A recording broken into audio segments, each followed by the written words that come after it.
Alright, today we're going to look at 3, 8. We're going to look at finding the inverse of a matrix.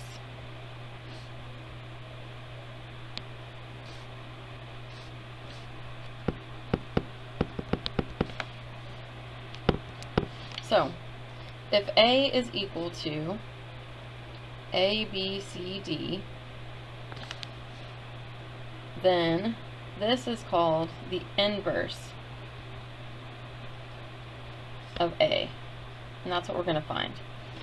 So, A to the negative 1 power is equal to 1 over the discriminant of A times kind of a rearranged formula of A. So A and D are going to trade places. C and B are going to stay in the same place, but their signs change. So that's the formula that we always use to find the inverse of a matrix. So we are going to try one.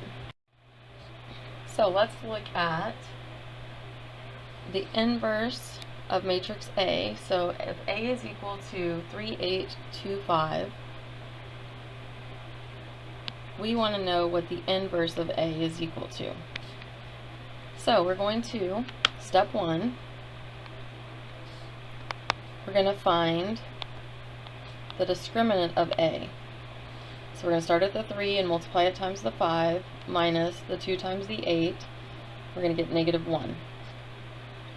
Step 2 is to use that rearranged formula of the inverse of A. So the inverse of A is equal to 1 over the discriminant of A times the rearranged matrix. So the 3 and the 5 trade places. The 2 and the 8 stay in the same place, but we change their signs. So now this is just like multiplying a scalar times a matrix. So we reduce this fraction, which reduces to negative 1, and we multiply it all the way through this matrix. And this is the inverse of matrix A. Something that's kind of cool about the inverse of a matrix is that when you multiply an inverse of a matrix times a matrix times its matrix, you always get what's called the identity matrix. The identity matrix of a 2 by 2 is 1, 0, 0, 1. This is what 1 looks like in matrix world. So let's see if we did it right.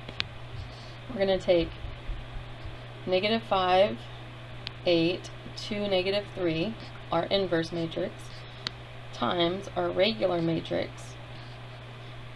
And if negative 5, 8, 2, negative 3 is actually the identity, is actually the inverse of the matrix 3, 8, 2, 5, then we will get the identity matrix. So we're going to multiply rows times columns.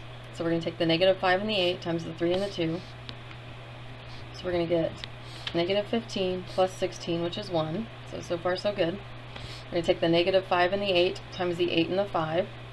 So negative 5 times 8 is negative 40 plus 8 times 5, which is 40, which makes 0.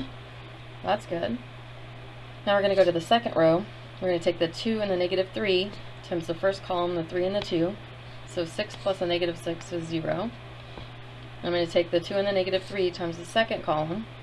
16 plus negative 15 is 1. So therefore, negative 5, 8, and 2, negative 3 is the inverse of A, as long as A is 3, 8, 2, 5. So we were right. Good job, us. So this is actually the answer to the question right there. The rest of it I'm just showing you how you can check your work if you wanted to. Tomorrow we'll do something very similar, except for I will actually show you why there is a need to know what a matrix is in terms of solving for a matrix X in an equation. So stay tuned for fun tomorrow.